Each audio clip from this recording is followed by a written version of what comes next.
Welcome to the Dom Sub Devotion Podcast. Every episode of Dom Sub Devotion shares the lessons learned from our experience of love, devotion, and desire inside of our 24/7 Dom Sub marriage. We found that dominance and submission is more than just a kink.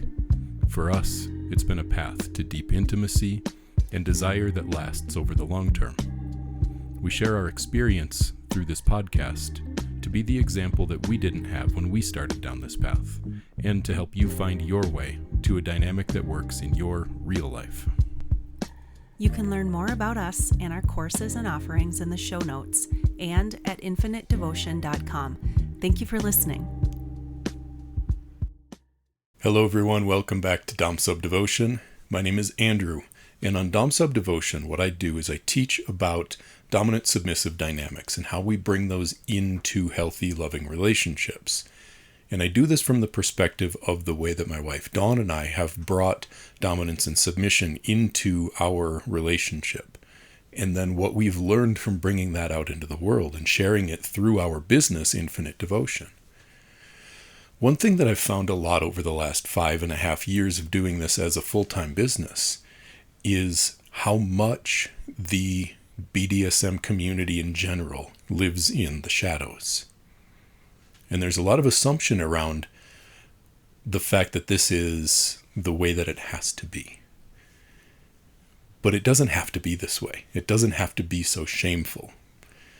But there's a really deep belief on the part of a lot of people that I've spoken to and worked with and seen over the years that their lives will be destroyed if they don't hide, if they don't live in the shadows, if they don't keep this part of themselves tucked away. And they're afraid of what might happen if their friends knew, if their family found out, if their coworkers discovered this side of themselves. So they hide themselves, they compartmentalize, they build this very big dissociated part of their world that they feel is very real and very important to them and their relationship and their sexuality and everything about who they are. They take this very important part of themselves and they stick it away in a corner. And they build this whole life that's built around this really deep bifurcation. Right? You have on one side what they feel like is their true selves, like who they really are, exploring what it is to be them. And then they have the good side of themselves, what they do as a parent, what they do as an employee, how they are as a member of their family, whatever. And there are these two sides of themselves. And when Dawn and I started this Dom Sub dynamic, for us it was very much just about the two of us. And when we started sharing our lives, and when we started writing about this, when this was very early for us, there was no feeling or fear of being seen in this.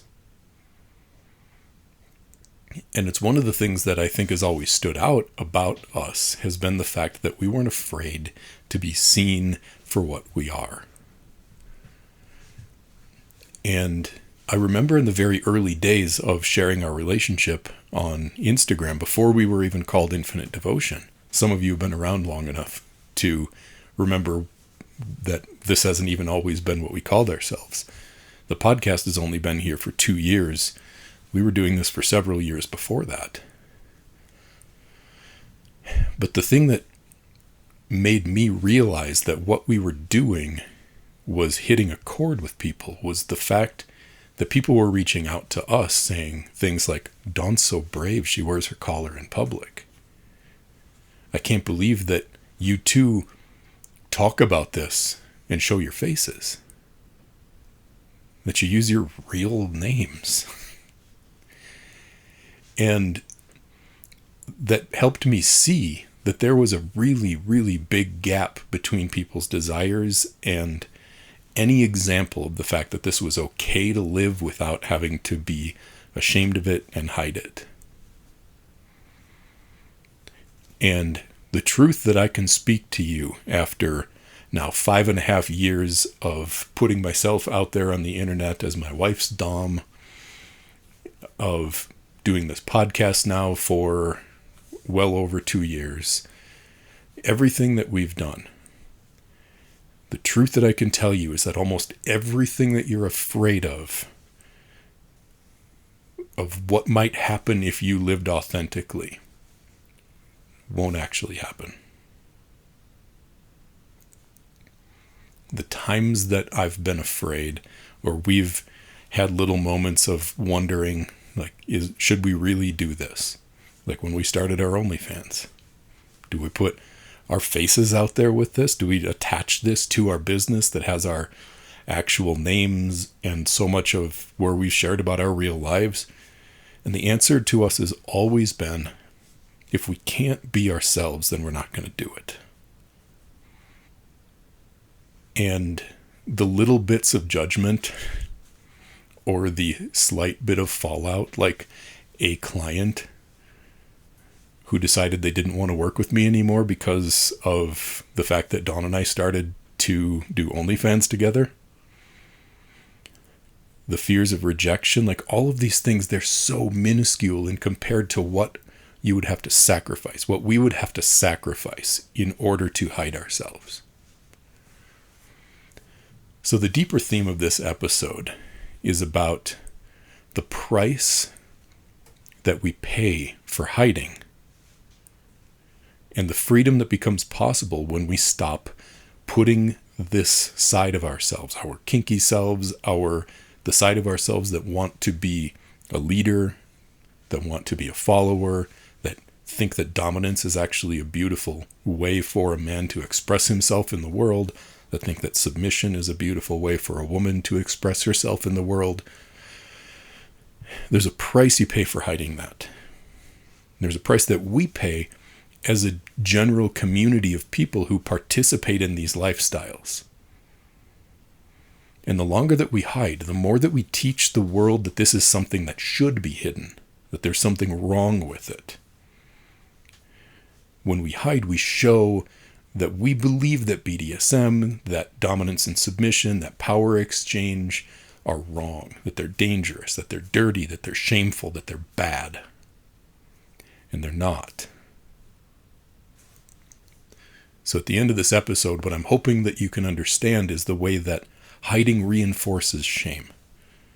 I want to show you how secrecy in the way that we live our lives as the people who participate in consensual power exchange dynamics creates space for real harm inside of this same community. And I want to try to bring some recognition to how visibility, whether you do that publicly or at least privately or at least being willing to be visible in who you are, is one of the most powerful things that you can do to bring more authenticity into your dynamic, into your relationship, and into your life. So this is about reclaiming your story, but it's also about reclaiming the truth around these type of relationship dynamics. That these are not a bad thing. They're not harmful things. They aren't things where people are getting hurt. These are consensual types of relationship dynamics between adults who want to live this way. And we speak more about what we're okay with and what we're not okay with. We speak more of the language of consent inside of these types of relationship dynamics than almost any other type of relationship does. And when we would stop hiding that, if we can set ourselves free from feeling like this type of relationship is bad and I can't let anyone know about it, if we can do that, we can help set free everyone else who's still trapped in the shadows and create a community that doesn't have space for the bad actors. So the first thing I want to take apart for this episode is really to look at, why do people hide? What are the roots of it? Because, if we're being honest about the concept of hiding in general, most of us learned how to hide a long time before we ever discovered what kink was. We learn as very small children that it's safer to fit in than it is to stand out. That if we show who we really are, that we are going to be judged or rejected or abandoned. That conditioning runs really, really deep. And I don't have to go too far into the weeds here with this, but you could really, really benefit by taking a look at Gabor Mate's book, The Myth of Normal, and specifically where he speaks about the concept of authenticity versus attachment, and how we learn as very, very, very young children, I'm talking pre-verbal here, to pay attention to what our authority figures, what our attachment figures want from us. And we do certain things and they smile, and we do other things and they frown. And we learn to listen to external sources to tell us if we're being good, to tell us if we're okay. How we earn love is by acting the way that someone else wants us to act. We learn that before we generally even learn how to talk. And we perfect the art of self-abandonment. Because to be authentic, to do what I want, if that gets me my parent frowning at me or upset with me or angry at me or I get in trouble, but if I do what they want, then I'm a good kid. Then I'm lovable. Then I get affection. Then I get treats. I get rewards for being what they want.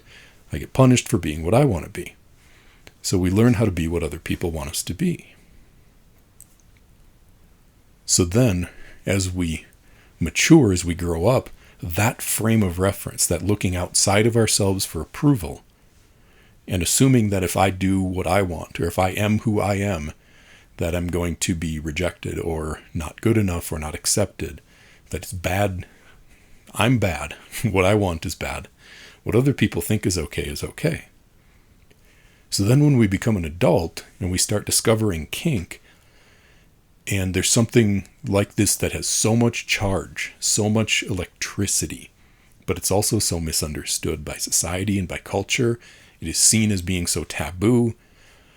Our nervous system does what we trained it to do when we were too young to even know what we were doing. Our nervous system protects us from rejection. Our nervous system protects us from being judged. Our nervous system protects us from doing something that we think is going to cause problems. And what is it that we think is going to cause problem? Being ourselves. So here's how this plays out inside of the BDSM community. Usernames like Daddy Master 78926, vague captions, faceless profiles, this whole filtered version of who we are.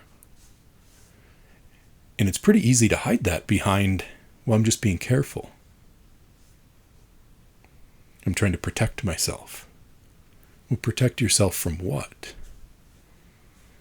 Because what we do when we hide is we reinforce the belief that who I am is dangerous, who I am is bad, who I am is wrong.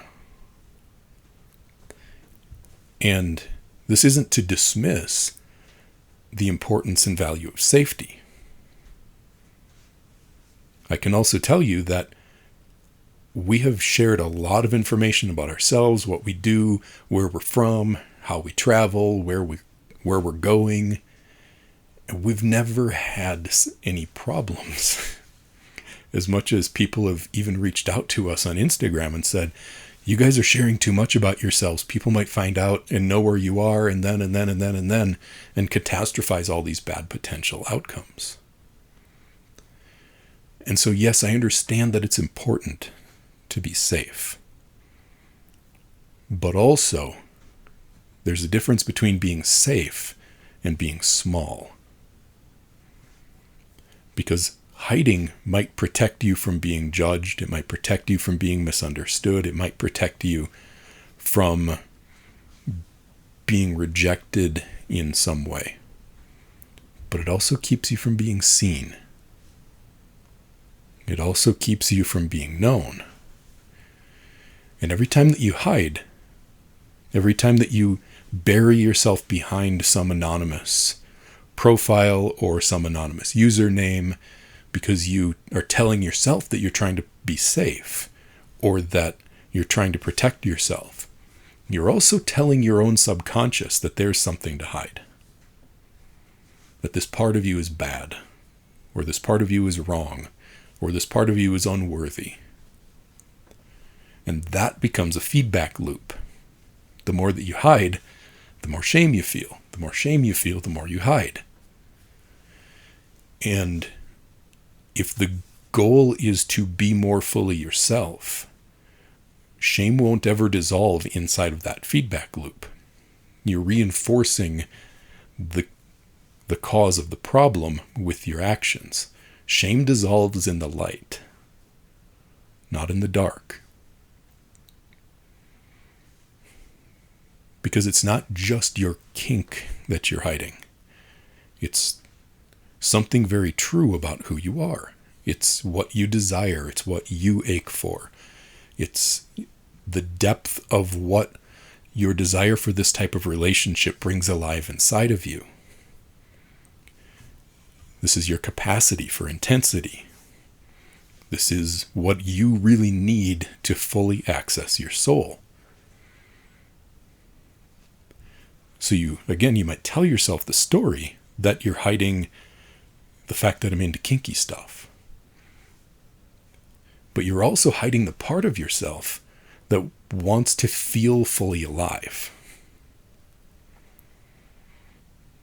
And, I've seen this. I've seen it in myself because I had a long history of craving this type of relationship that went all the way into the first 8 years of my marriage to Dawn before I ever even spoke up for it.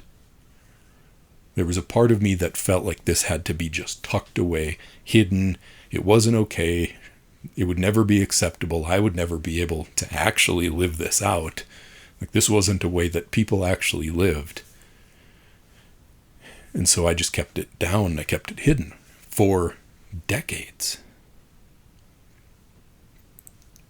I was afraid of it. And I laugh about this sometimes because I sit here and think back about the fantasies that I had about dominance and submission before I had ever brought this up to Dawn. And I look at it now, and I look at not just what our relationship is, but the fact that I make my living talking about this and teaching other people about this, that we make a podcast that's listened to by tens of thousands of people every month, that we have social media content that touches, between 3 and 5 million people a month. That's my life now. I see this so much where we've put ourselves out there completely. And we're okay. We're better than okay. Our life has never been better. But there's so much of a stigma attached to this lifestyle that when I talk to someone new, when I speak with somebody who's maybe considering hiring us to coach them, and they come on like a Zoom meeting and I start a conversation with them and they feel really uncomfortable talking about this. And I can usually pick it out and point it out that some people have never actually even said the things out loud to another human being that they want, that they ache for, that they crave. They've kept it stuffed that deep. The excitement that we feel around these sorts of relationship dynamics, around the kink that we crave, this is a powerful energy in our body, but our mind keeps telling us, be careful, be safe, it's not okay, bad things are going to happen if you let anyone see that. And that's the crazy part, is we think we're protecting ourselves from something, but the something we're trying to avoid almost never happens. And if it does, in the course of living your authentic life and being your authentic self, then that is a price that is worth paying every single time. But there's this fear that so many people have that they're going to lose everything if they're found out, if anybody knows. Like if somebody knew what this collar meant on my wife, that like one of the most exasperated questions that we get from people is like, what does her family think?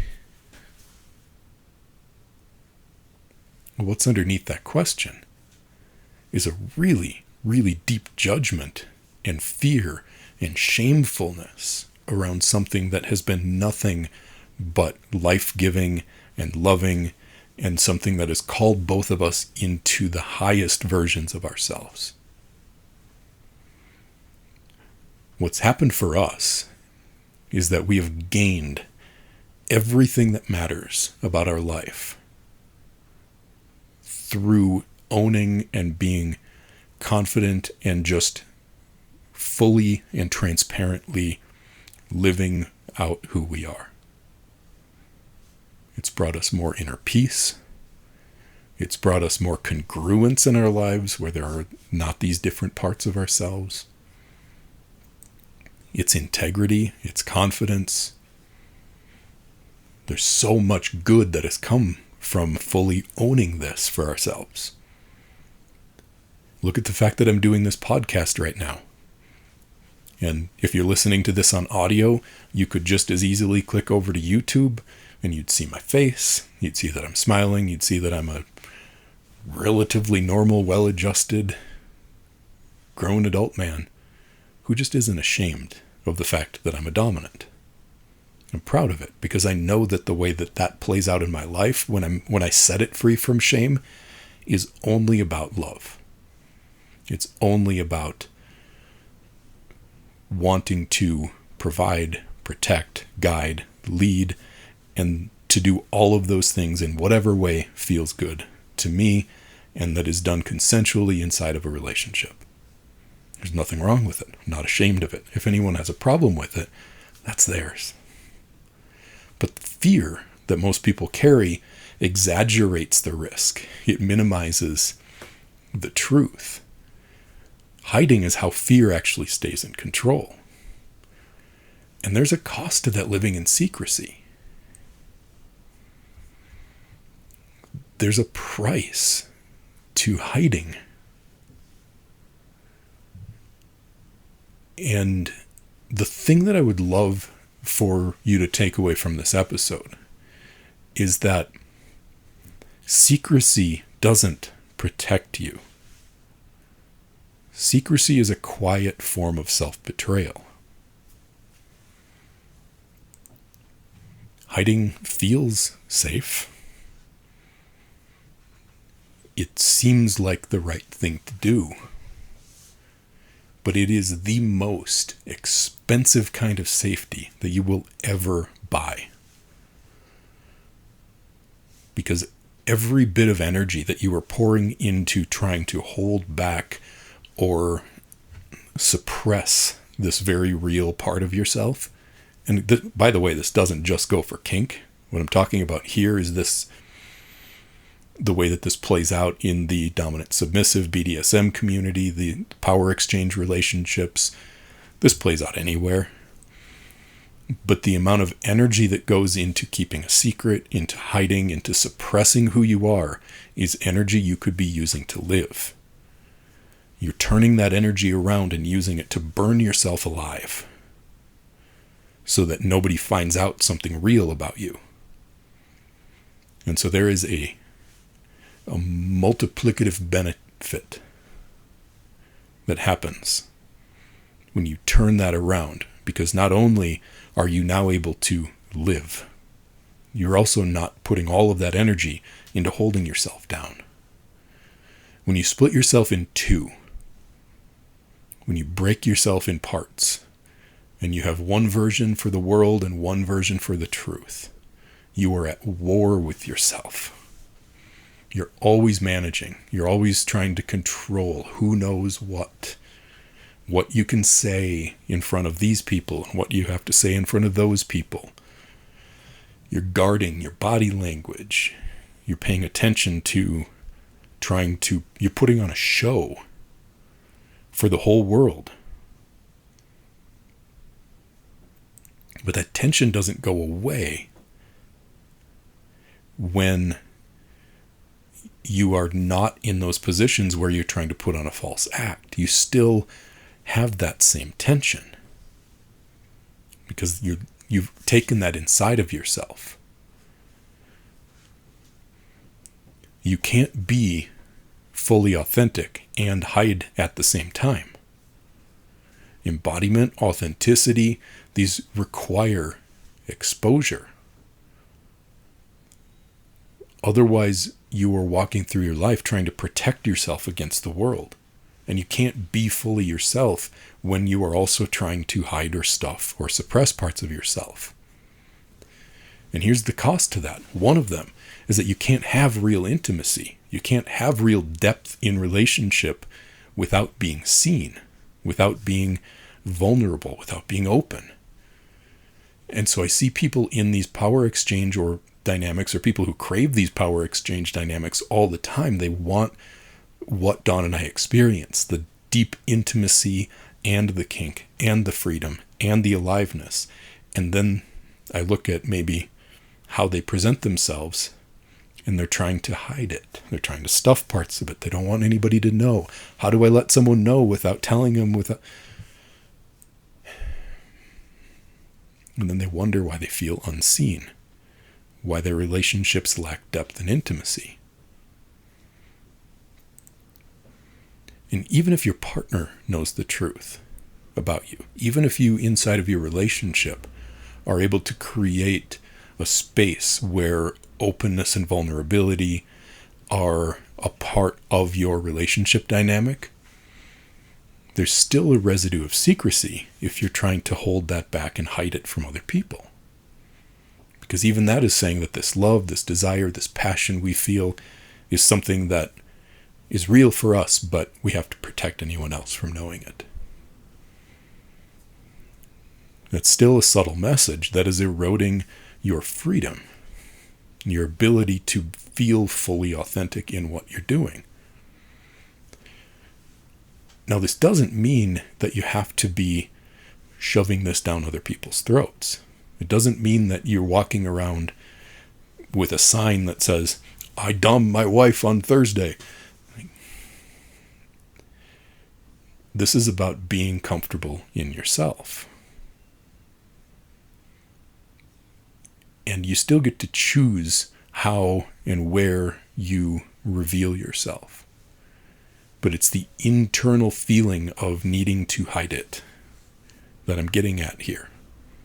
That's the cost or the expense to your soul, to your body.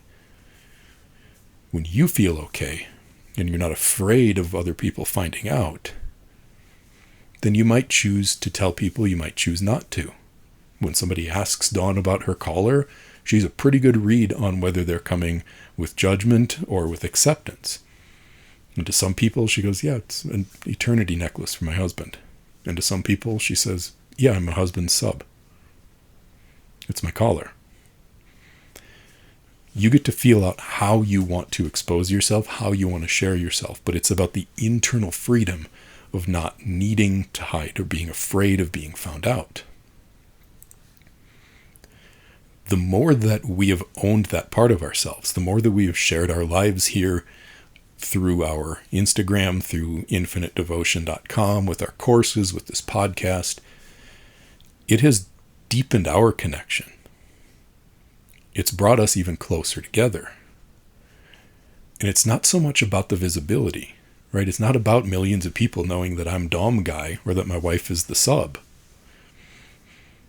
It's because there's nothing left to hide.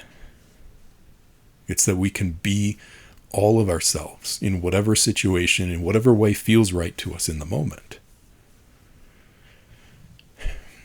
But when your inner truth and your outer life don't match, one of the other big costs or expenses to this is you lose integrity.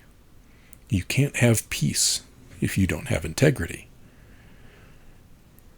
Because every little time that you omit pieces of yourself, or that you feel like you need to not let anyone know about that thing, or you feel like if you're going to share parts of yourself that you need to hide your face, or you need to have a secret profile or secret usernames. Every little act of hiding chips away at your sense of wholeness. And this isn't just isolation. I mean, it will certainly isolate these very real parts of you, but it's also a slow death of your trust in yourself.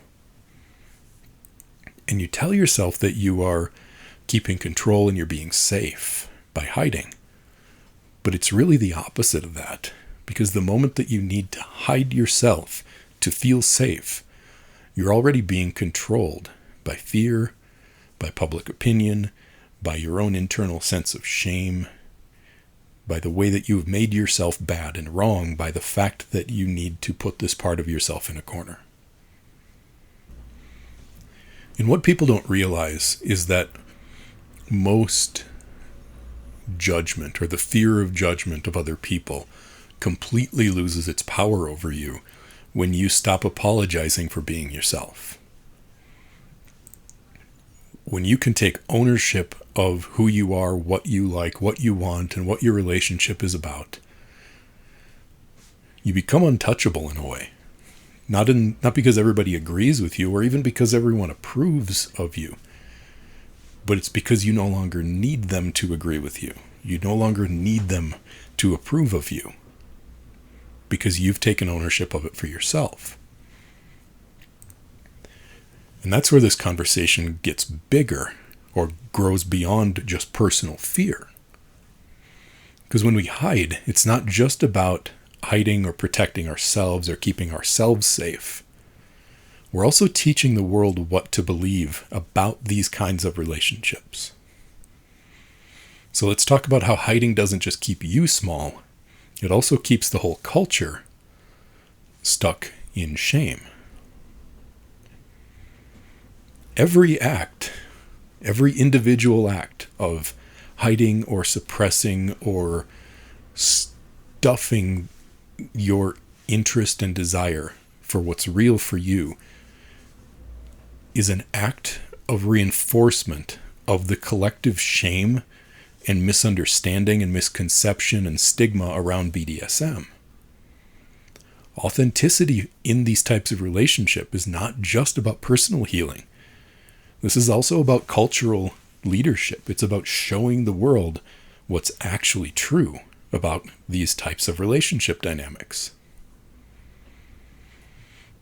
You're not just protecting yourself, you are protecting the lie that this should be hidden. And you're saying through your actions, through your silence, this thing that I participate in, or this thing that I want to participate in, is shameful. It's wrong. It's something that hurts people. That's how stigma survives. Not because of what the outside world says, but because what we keep agreeing to participate in, and what we keep agreeing to share with the world through our fear. And while you may be trying to protect yourself, and doing so for very good reasons, again, most of this based in fear of something bad that you think is going to happen. With the key word there being you think is going to happen, because it probably wouldn't. But that hiding doesn't just affect you. Culture in general is built from collective agreement, from a broader scope of how people see something based on the information that they're given. So every time that we hide our faces, every time that we try to stuff down and not let people know what it is that we like or what we want or the way that we live our private lives. Every time that we say or hear people, like I hear this all the time, people say, well, I can't talk about this because of my job. Well, you're teaching the world that this, kink, BDSM, is something worth, or something that somebody would lose their job for doing. If it wasn't something that would cause someone to lose their job, you wouldn't hide because of your job. So you're reinforcing the belief on a larger scale that people should lose their job if they participate in BDSM. Every time you say, well, I can't let my friends know. I can't let my family know. We're teaching them that this is something that they should be afraid of knowing. That this is something bad and wrong, and that's why it's being hidden.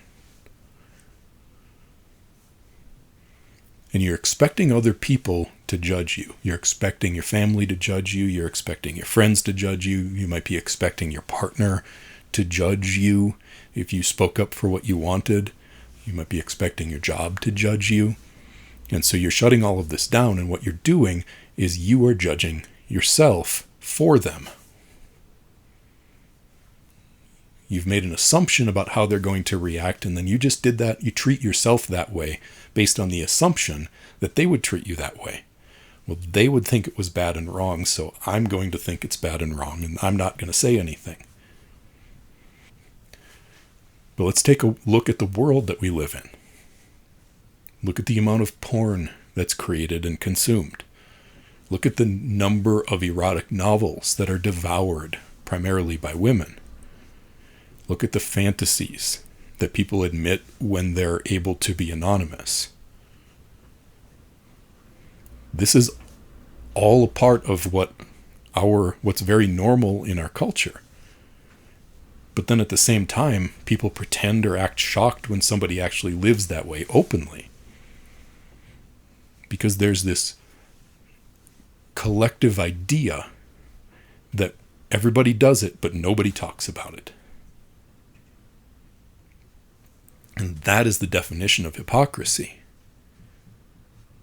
The only thing that can break hypocrisy is visibility. If we normalize honesty, we dismantle stigma. Real faces, real voices, real truth, real names. The shame that our society feels around kink and BDSM feeds on silence. And every time that somebody can come out of the shadows and speak their truth out loud, the spell breaks a little bit.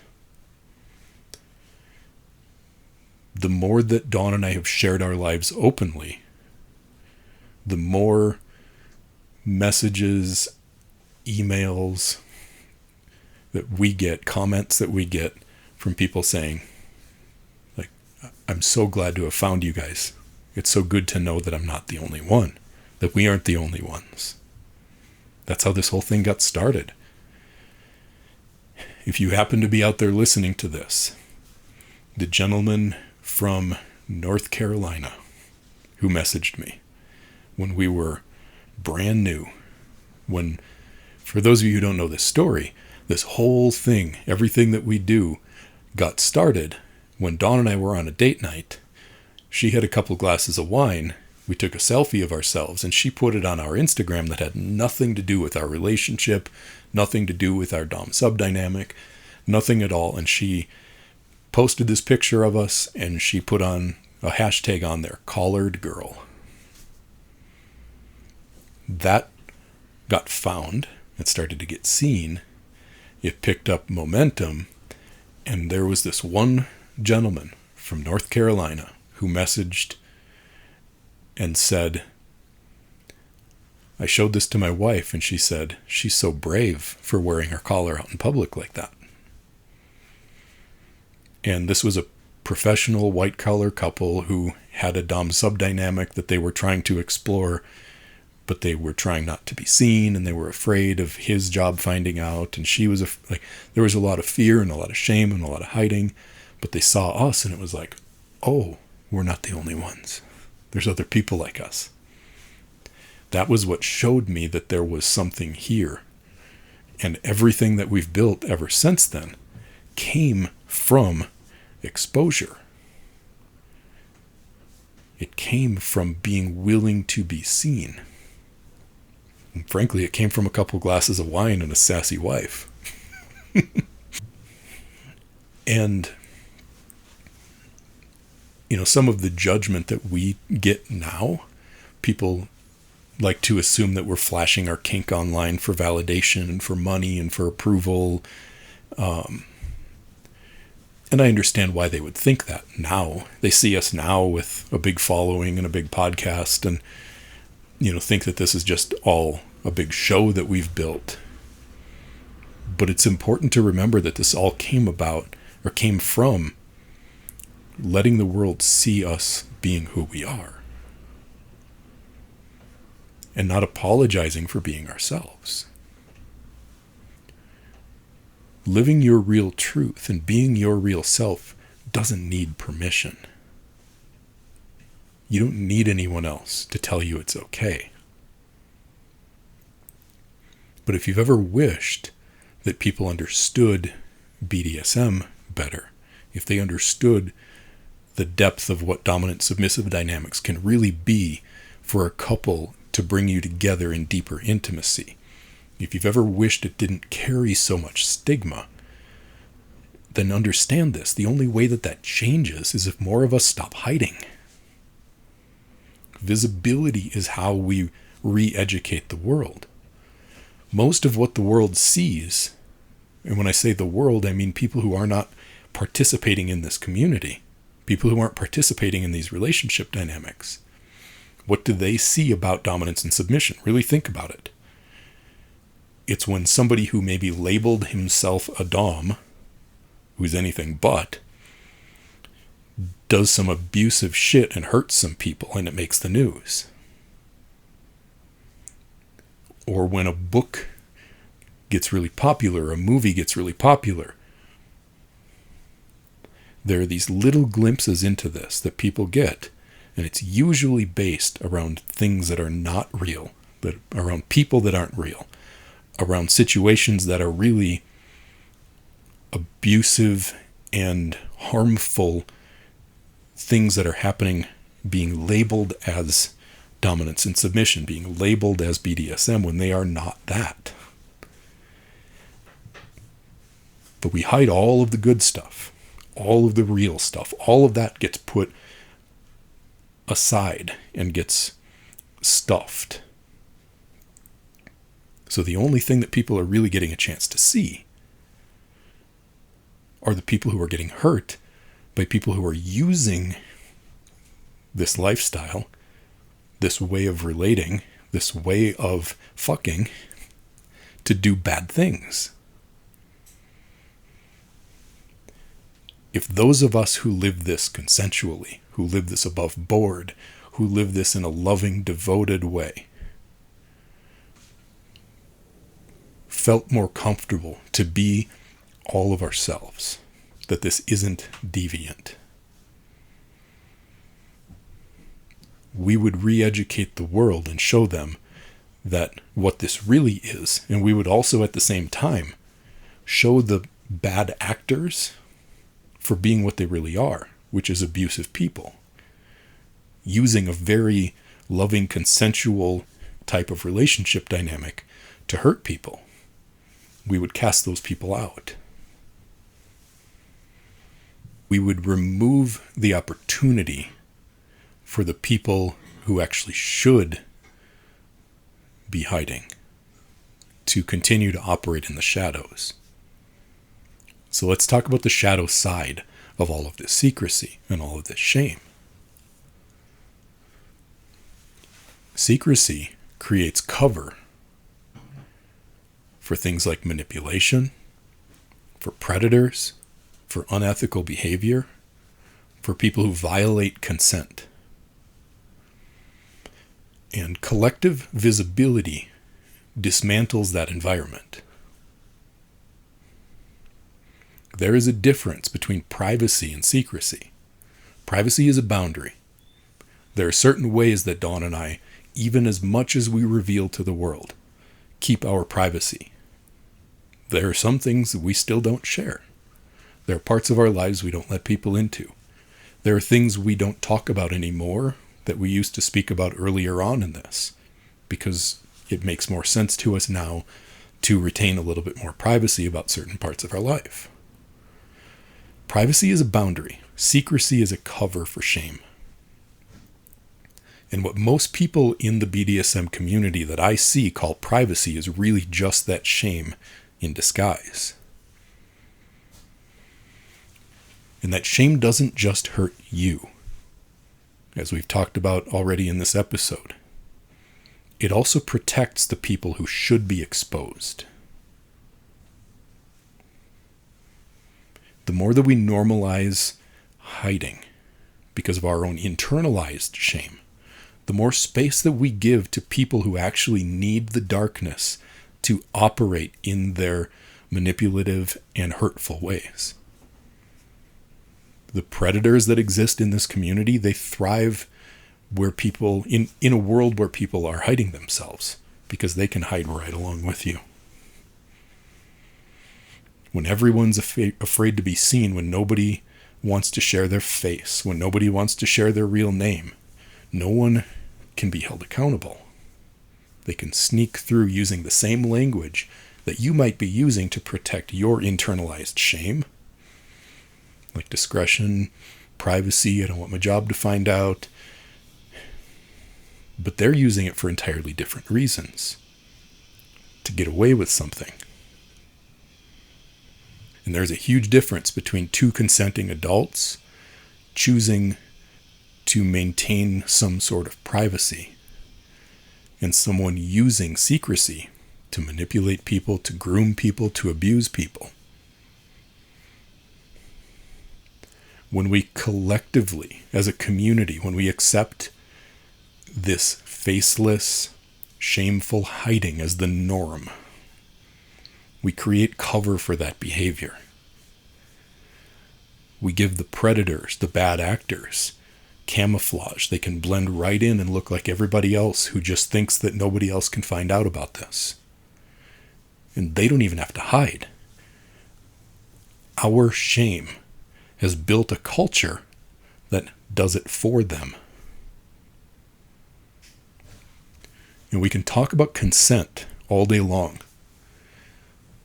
But real consent requires some visibility. It requires being able to name what's happening and who's involved. And again, people say things like, I can't show my face because of my job.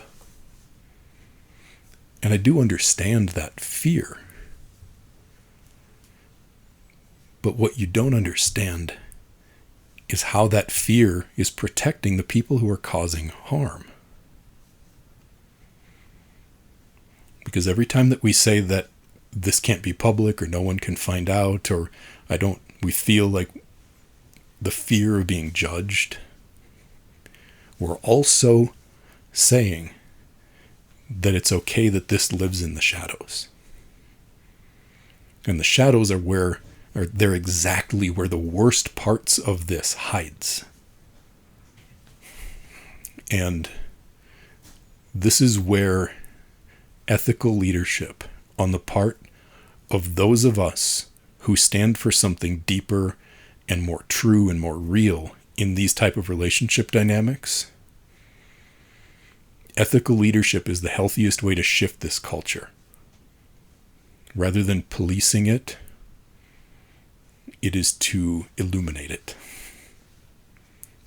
When we show our faces, when we speak our names, when we normalize the fact that this type of relationship is consensual, it is loving, it speaks more about the truth of the actual desires of the people involved than most vanilla relationships do. When we show that this is all conscious and ethical, we show what integrity looks like.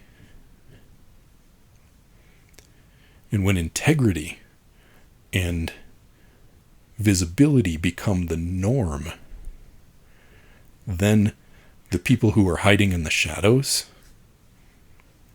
the people who are sneaking around, the people who are trying to use the cover or the label of BDSM to get away with doing harmful, manipulative things, they start to stand out like a sore thumb because they're the ones who don't fit in.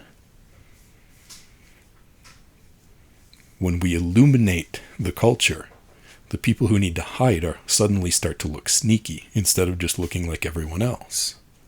They lose their ability to hide because we illuminate a culture that no longer gives them space.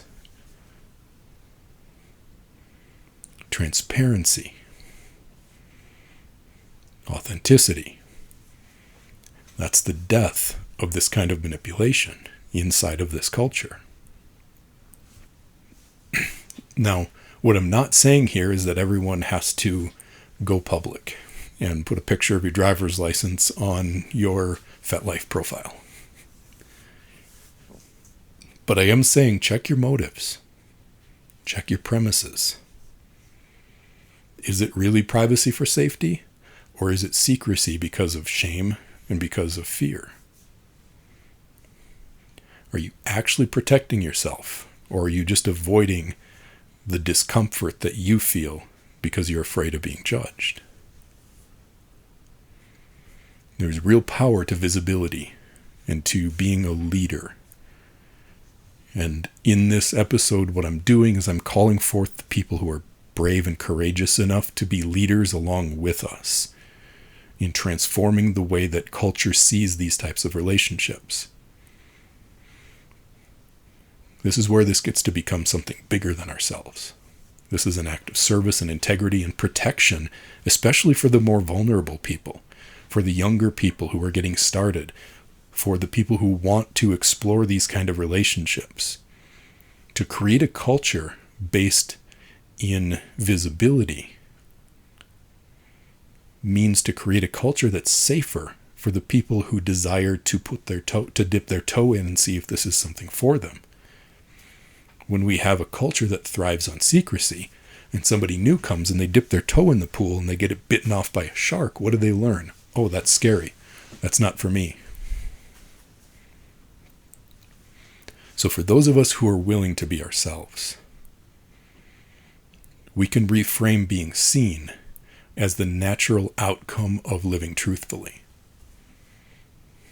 And this isn't about attention. This isn't about getting attention. Really, this is about each of us choosing to be honest and stop living these fragmented lives. To show that this is a very normal, loving, consensual way to relate to somebody, and that there's nothing about it that needs to be hidden. There's something really powerful that happens inside of yourself when there's not a separation anymore between who you are in private and who you are in public. That is the birth of some sort of a deeper confidence. And again, visibility as leadership isn't about being loud. You don't have to be as out there as we are. I know that's not for everyone. It's about being clear about who you are and being willing to stand up for what's real for you. It's giving some good examples of what dominance and submission and BDSM are all about when they're lived consciously and ethically and lovingly. Every time that somebody lives that truth publicly, they become a reference point for others who are searching for integrity in this world. They become an example of the fact that this isn't just what people see on the news and in movies and in porn. But this isn't just an excuse for rough sex and abuse. And again, a lot of new people who are entering this and who have these desires and these kinks, and they want to explore and see what's there for them. The way that the culture is now, they will find one of two things: people playing out a fantasy, or people hiding and looking for an opportunity, and especially looking for somebody who doesn't know what they're doing and to take advantage of. And the more examples of embodied truth that are out there, the more that we show people what is possible and also what not to stand for. Courage creates safety. if you're waiting for safety in order to feel like you can own what you are, you're looking at this backwards. Courage always precedes safety. And for those of us who are courageous enough to create a safe world for these relationship dynamics to exist in, that is what it means to be a leader. It's the willingness to go first. So when we show our faces, when we maybe use our real first names, it tells everyone watching that here's an example that it can be safe to be who you are too. There is real power in owning your story and telling the truth of who you are before anyone can weaponize it. What do I mean when I say that? If you are hiding and stuffing and living this life completely secretly, terrified that anyone's going to find out, and then they find out and then they judge you, you've given them that power. You let them have ownership of your story. You let them have ownership of what this means for you. When you speak your truth first, no one can use it against you. They might still judge you, they might still not like you, but at least they don't get to define what it is. And that's real freedom. Because then you can stop living afraid of what might leak out, what somebody might know, because then there's nothing left to hide. You've already owned it. People can only shame you for what you're hiding. You can't be exposed if there's nothing to expose. And to live your truth publicly is to say, I trust myself. I believe that this is okay. I believe this is normal. Because it is. And when you live from that place, you stop being performative, you stop having to hide, and that's what real dominance and submission is all about. This isn't about posturing. This isn't about performance. So to round this out, I want to bring all these different ideas together. At the heart of this whole conversation is one simple truth. Shame dies in the light. And every time that one of us stops hiding, the world becomes a little bit freer. The stigma dissolves a little bit more. And that's how collective transformation happens. This isn't about creating a movement.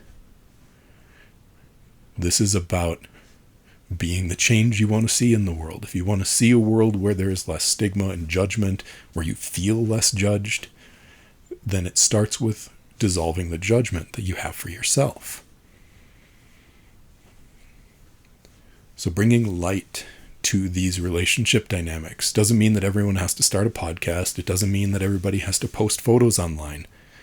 It means that those of you who are courageous enough to bring your inner and your outer world into integrity, you help to create a world that is no longer organized by fear when they hear words like kink, dominance, submission, BDSM.